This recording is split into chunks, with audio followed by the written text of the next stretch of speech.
신현님 안녕하세요.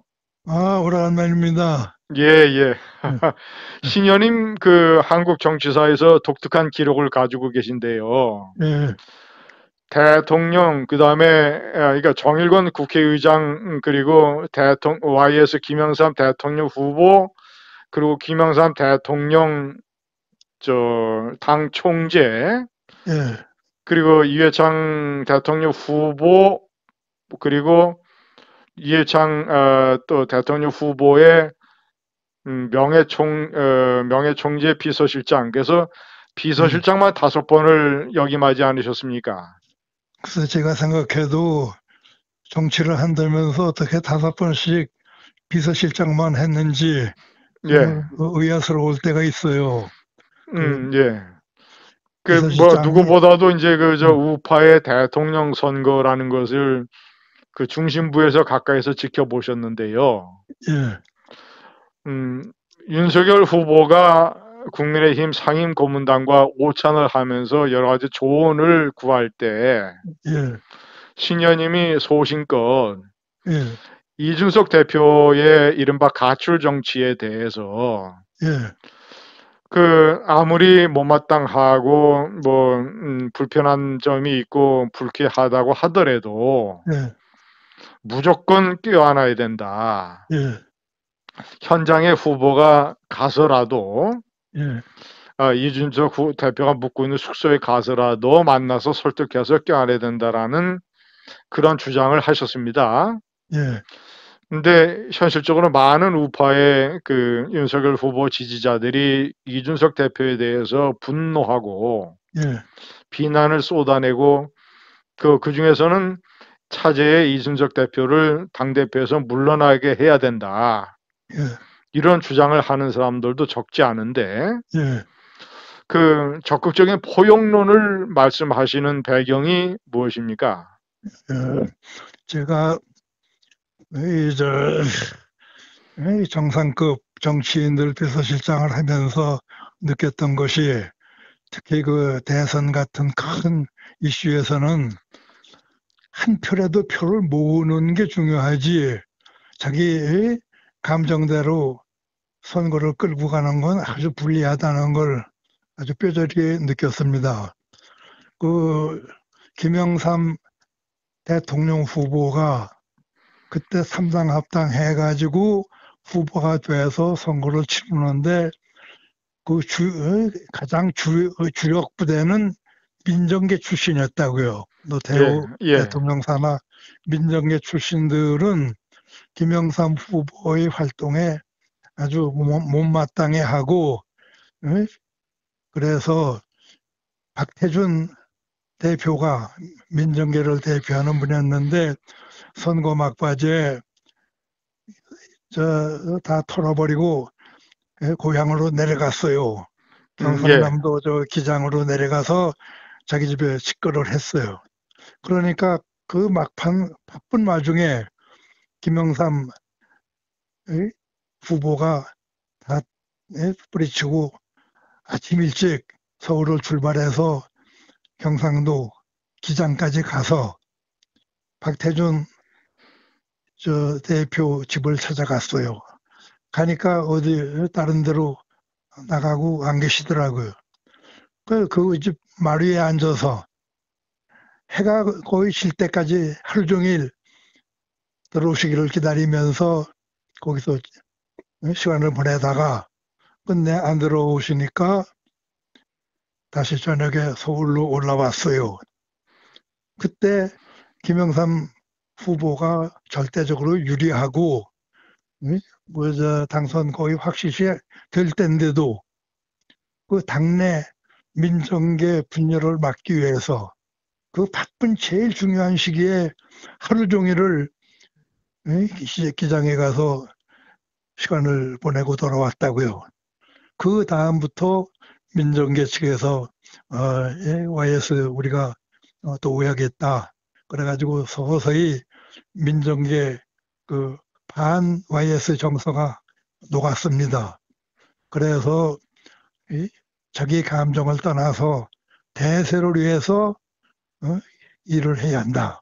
그걸 느꼈고 그 후에 제가 이해창 총재 대선 때도 비서실장을 또 했는데 그 후에 이 김종필 총재를 끌어안아야 한다. 김종필 총재가 꼭 이해창 총재하고 손을 잡고 선거를 치러야 한다. 모두들 그런 주장을 했습니다. 그런데 그때 노무현 후보하고 여론조사하면 뭐 70대 30%의 차이가 나도록 벌등했어요. 그 이해창 총재가 여러 가지 사정이 있었겠지만 김종필 총재를 영입하는 것을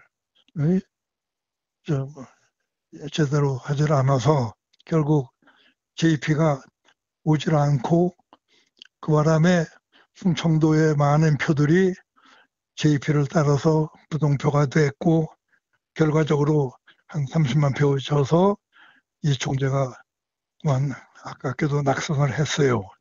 이런 걸 제가 직접 옆에서 보고 겪었기 때문에 지금 감정적으로 선거를 치러서는 안 된다. 대선은 자기를 버리고 큰 세력을 끌어안아야 하는데 큰 세력을 끌어안는다는 것은 결국 자기가 그만한 포용력이 있다는 걸 보여주는 게 중요하다. 그래서 그 점을 제가 강조를 했습니다.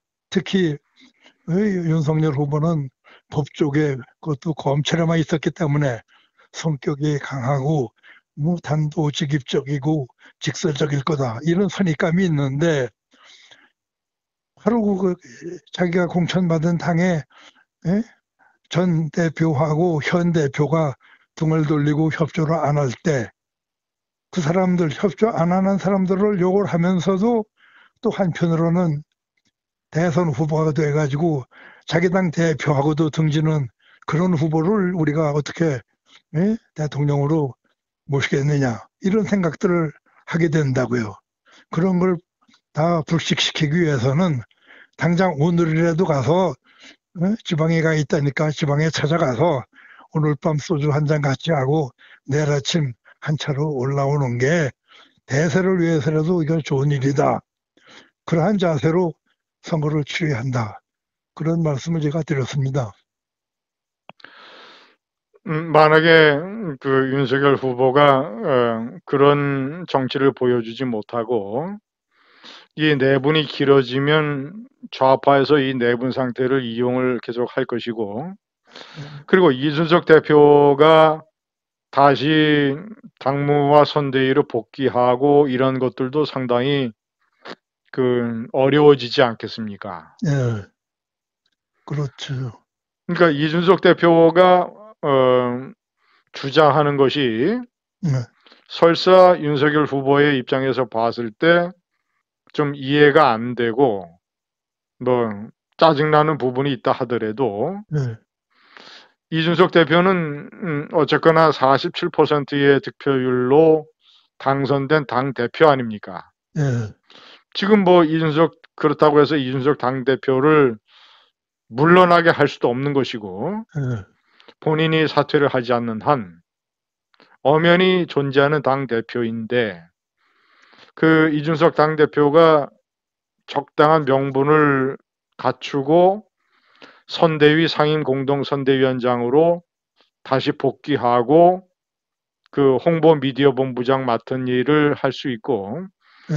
이렇게 하는 어떤 환경과 명분을 제공을 해주는 게 중요하다 이런 말씀이죠. 그렇죠. 그리고 오늘 그 고문단 모임도 예, 그런데 그 분위기 조성의 일환이 됐다고 저는 생각을 해요. 이 전부 삼선, 사선, 다선 의원들이고 과거 국회에서 요직을 맡았던 분들인데 9명이 발언했는데 그중에 8명이 포용력을 가져야 한다.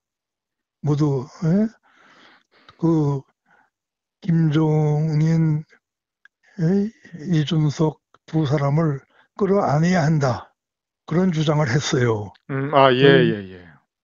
아마 윤 후보도 마지막 인사에서 그런 얘기를 하더군요.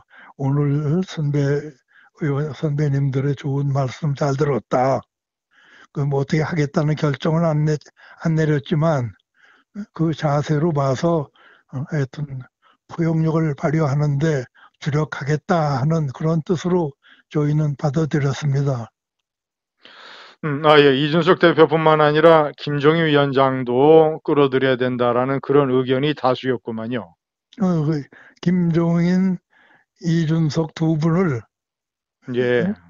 다시 뭐 끌어들인다면 좀 막말 같은데 예. 하여튼 그분들의 상응하는 위치로 모셔야 한다. 이그 예. 얘기죠. 물론 이제 앞으로 안철수 후보와도 합쳐야 되고요. 예. 그리고 이제 별도로 대통령 후보와 대통령 선거를 많이 목격을 하셨으니까 예. 윤석열 후보에게 예. 윤석열 후보가 앞서가던 지지율이 그 격차가 다소 많이 좁혀지고 있는데 예. 윤석열 후보는 평생을 검찰에서 지낸 사람이고 정치 경험이 없고 우리 그 신고모님이 보시기에 예. 윤석열 후보가 앞으로 개선해야 될 점, 더 예. 주력해야 될 점, 예. 이런 것은 어떤 거라고 보십니까? 우선 제가 보니까 윤석열 후보가 워낙 바쁘다 보니까 뭐 약속 시간 같은 데가 좀 늦어지고 그러나 봐요. 예. 신문에서 봤는데 그 전에 김영삼 후보는 단 1분도 약속에 뭐 늦은 적이 없이 꼭 그 약속을 지켰었어요. 예. 그 사소한 거지만 예. 그렇게 자기 관리를 철저히 해주는 거, 예. 그게 이제 중요하고 또 지금 당내 분위기가 이게 외부에서 그냥 갑자기 영입이 되니까 당 내부에서 일사불란하게 합쳐지지를 못하고 있는 것 같아요. 예. 지금이라도 빨리 이 대선 대통령 선거 대책위원회를 만들어 가지고 거기서 일정이라든지 공약이라든지 모든 걸 빨리 정비해서 후보가 활동할 수 있게 도와주는 게 중요하다고 봐요. 지금 대선 기획단이라는 게 민주당은 만들었는데 이쪽 국민의힘은 아직 만들지를 않았더라고요. 예. 시기적으로 봐서 그건 절대 제일 우선적으로 해야 되는데 만들지를 않았어요. 그런 것을 만드는데 윤 후보가 앞장서서 진두지휘를 해줘야 할 겁니다.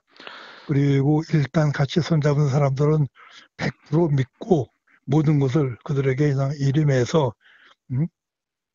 아주 책임제로 좀 독려를 하는 거, 그게 중요하다고 봐요. 네. 신고모님 좋은 말씀 감사합니다. 그리고 건강하십시오. 감사합니다. 예.